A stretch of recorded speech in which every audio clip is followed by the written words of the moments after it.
बिहार के अररिया जिले में शुक्रवार की रात पुलिस और बदमाशों के बीच हुई मुठभेड़। तनिष्क शोरूम लूटकांड का मुख्य आरोपी चुनमुन झा पुलिस की गोली लगने से हुआ ढेर। मुठभेड़ में 5 पुलिसकर्मी भी हुए घायल। 2 एसटीएफ के जवान को लगी है गोली। पुलिस ने खुफिया जानकारी के आधार पर की है ये कार्रवाई। तनिष्क लूटकांड के बाद से ही पुलिस कर रही थी इनकी तलाश। बिहार में राष्ट्रगान के अपमान मामले में मुख्यमंत्री नीतीश कुमार का मुजफ्फरपुर में परिवारवाद दर्ज कराया गया। सीएम नीतीश कुमार पर आरोप, राष्ट्रगान के दौरान नीतीश कुमार ने किया अभिवादन। राष्ट्रगान मामले को लेकर मुजफ्फरपुर के एसडीएम पश्चिमी कोर्ट में दर्ज कराया गया है मामला। विपक्षी दलों ने विधानसभा और विधान परिषद में माफी मांगने को लेकर किया है विरोध प्रदर्शन। बिहार की राजनीति में अब तेजस्वी के तिलक और टोपी पर छिड़ा राजनीतिक टकराव। बीजेपी ने तेजस्वी यादव पर धर्म का अपमान करने का आरोप लगाया। तिलक और टोपी पर बीजेपी के हिंदुत्व का अपमान के आरोप पर तेजस्वी यादव का पलटवार। समाज को बांटने वाली राजनीति करती है बीजेपी। रोजा इफ्तार पार्टी में शामिल होने के लिए तेजस्वी के तिलक हटाकर जालीदार टोपी पहनने पर छिड़ा विवाद। मंत्री संजय सरावगी का तेजस्वी पर आरोप, अगर टीका लगाने से दिक्कत है तो तेजस्वी को करना चाहिए धर्म परिवर्तन। बिहार दिवस के लिए बीजेपी ने बनाया है खास प्लान। बीजेपी की तरफ से पूरे देश में सांस्कृतिक कार्यक्रम किए जाएंगे आयोजित। बीजेपी की ओर से 23 मार्च को स्नेह मिलन कार्यक्रम का किया जाएगा आयोजन। लोगों को बिहार के गौरवशाली इतिहास से कराया जाएगा अवगत। बीजेपी देश भर के लगभग 27 राज्यों में 70 जगह पर मनाएगी बिहार दिवस। बिहार दिवस से मनाने के लिए 23 मार्च को दिल्ली में कई सांस्कृतिक कार्यक्रमों में बिहार के कद्दावर भाजपा नेता हिस्सा लेंगे।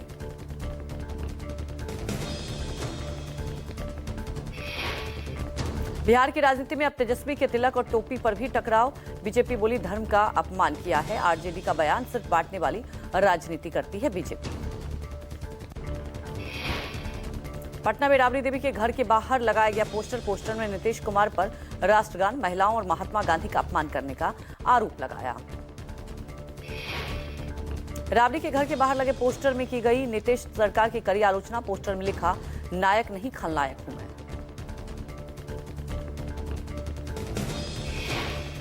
बिहार में 65% आरक्षण की मांग। आरजेडी सांसदों का संसद के सामने प्रदर्शन। सर्वे में आरक्षण की सीमा बढ़ाने की मांग की थी।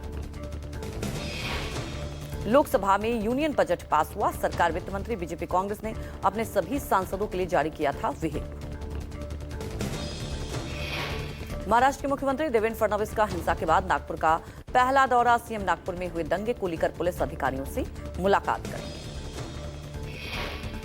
नागपुर हिंसा में गिरफ्तार किए गए 17 लोगों को कोर्ट ने 22 मार्च तक पुलिस ने भेज दिया है कस्टडी में। औरंगजेब की कब्र हटाने को लेकर 17 मार्च को नागपुर में हुई थी हिंसा। मामले में मास्टरमाइंड फहीम समेत 6 आरोपियों के खिलाफ देशद्रोह का केस हुआ है दर्ज। पुलिस हिंसा का अंतर्राष्ट्रीय साजिश की थी जांच कर रही है, जिसमें बांग्लादेश कनेक्शन सामने आया है। आज सुप्रीम कोर्ट के जज जस्टिस बीआर गवई और 5 अन्य न्यायाधीशों का एक प्रतिनिधिमंडल मणिपुर का लेंगे दौरा। जातीय हिंसा से प्रभावित मणिपुर में राहत शिविरों का लेंगे जायजा। आंतरिक रूप से विस्थापित व्यक्तियों को आवश्यक राहत सामग्री भी दी जाएगी, वितरित की जाएगी। आज भी कई लोग राज्य भर में राहत शिविरों के लिए शरण लिए हुए हैं। नालसा ने अपने बयान में कहा है कि 2023 को हुई भीषण सांप्रदायिक हिंसा के लगभग 2 साल बाद भी मणिपुर में स्थिति गंभीर बनी हुई है। इस हिंसा में सैकड़ों लोगों की जान चली गई और 50,000 से ज्यादा लोग बेघर हो गए थे। हरियाणा के पानीपत में जननायक जनता पार्टी जेजेपी के नेता रविंद्र मीना की गोली मारकर हत्या कर दी गई। अज्ञात हमलावरों ने रविंद्र मीना के सिर में गोली मारी। गोलीबारी में रविंद्र मीना के चचेरे भाई और एक अन्य व्यक्ति की भी हुए घायल। पुलिस के अनुसार हमला करने वाले आरोपी की पहचान रणबीर के रूप में हुई। 5 दिन पहले सोनीपत में भारतीय जनता पार्टी के नेता सुरेंद्र जवाहरा की भी गोली मारकर हत्या की कर दी गई थी। बेखौफ हुए हैं बदमाश पर उठ रहे हैं सवाल। एक मृतक आईटीआई का छात्र, दूसरा रेलवे में कर्मचारी।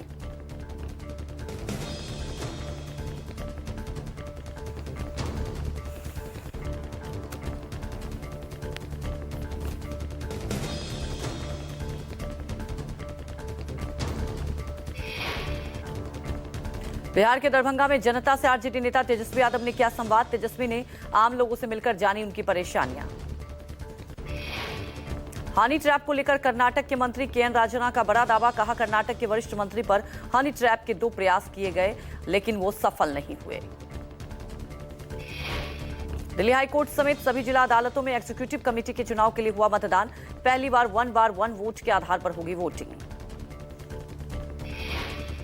महाराष्ट्र में दिशा सालियान की मौत पर सियासत गरमाई। दिशा सालियान मामले पर बोले शिवसेना यूबीटी नेता आदित्य ठाकरे। पिछले 5 सालों से बहुत से लोगों ने मुझे बदनाम करने की कोशिश की है। दिशा के पिता सतीश सालियान ने अपनी बेटी की मौत पर नए सिरे से जांच की मांग करते हुए बॉम्बे हाईकोर्ट का रुख किया। आदित्य ठाकरे के खिलाफ एफआईआर दर्ज करने की मांग की है। चेन्नई में भाजपा नेता तमिसलाई ने परिसीमन मुद्दे पर पहली संयुक्त कार्रवाई की। समिति की बैठक पर काले झंडे दिखाकर विरोध जताया। झारखंड के रांची में लोवाडी चौक पर जाम करके सिरम टोली फ्लाईओवर पर रैंप बनाने का किया विरोध। 40 से अधिक आदिवासी संगठनों ने बंद का समर्थन किया। रांची रिंग रोड की तिलता चौक की जाम करने से लोगों का टायर जलाकर विरोध प्रदर्शन। बंद को देखते हुए प्रशासन ने किए सुरक्षा के पुख्ता इंतजाम। पटना हाईकोर्ट के आदेश के बाद गोपालगंज जिले के 33 शिक्षकों को किया गया सेवा मुक्त। बिना वैकेंसी के जिला उपलीय अधिकारी द्वारा की गई थी शिक्षकों की नियुक्ति। शिक्षकों की सेवा मुक्त करने के साथ ही वसूल की जाएगी वेतन के रूप में दी गई राशि। जिला शिक्षा अधिकारी ने 11 प्रखंडों के बीओ को पत्र भेजकर जारी किया दिशा निर्देश।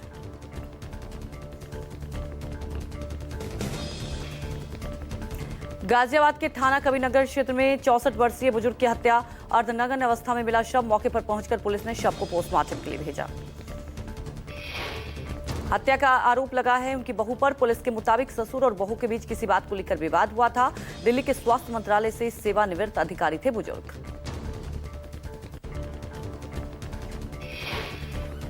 श्रीनगर के शहीदगंज इलाके में लगी भीषण आग। कई आवासीय घर पूरी तरह से हो गए खाक। आग एक घर में लगी और फिर तेजी से आसपास के घरों में भी फैल गई। दमकल कर्मचारियों ने कड़ी मशक्कत के बाद आग पर काबू पाया। हादसे में किसी के घायल होने की सूचना नहीं।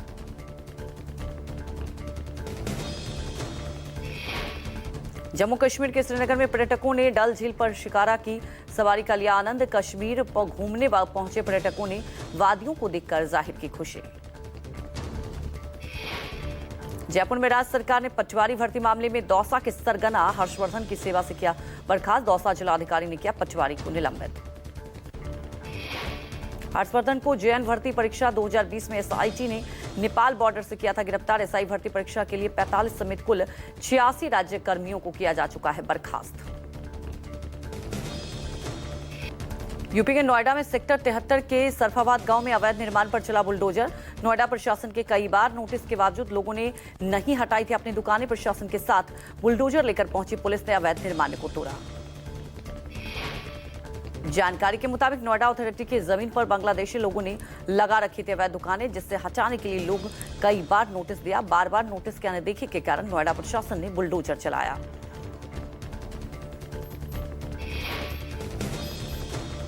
एसोचैम फाउंडेशन द्वारा सीएसआर के लिए आयोजित वार्षिक इलनेस टू वेलनेस शिखर सम्मेलन का किया गया आयोजन। पहले दिन चिकित्सा विशेषज्ञों ने कहा कि वायु प्रदूषण हृदय स्वास्थ्य पर घातक प्रभाव डाल रहा है।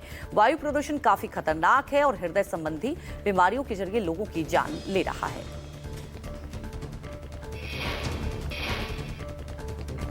आज से आईपीएल के 18वें सीजन की शुरुआत होगी। कोलकाता के ईडन गार्डन स्टेडियम में पहला मैच केकेआर और आरसीबी के बीच खेला जाएगा। कोलकाता ने अजिंक्य रहाणे को कप्तान बनाया, जबकि बेंगलुरु के कप्तान रजत पाटीदार हैं। विराट कोहली और वरुण चक्रवर्ती के बीच अच्छा बैटल देखने को मिल सकता है। केकेआर और आरसीबी के बीच मुकाबला शाम 7:30 बजे शुरू होगा। फैंस को मैच का बेसब्री से इंतजार है।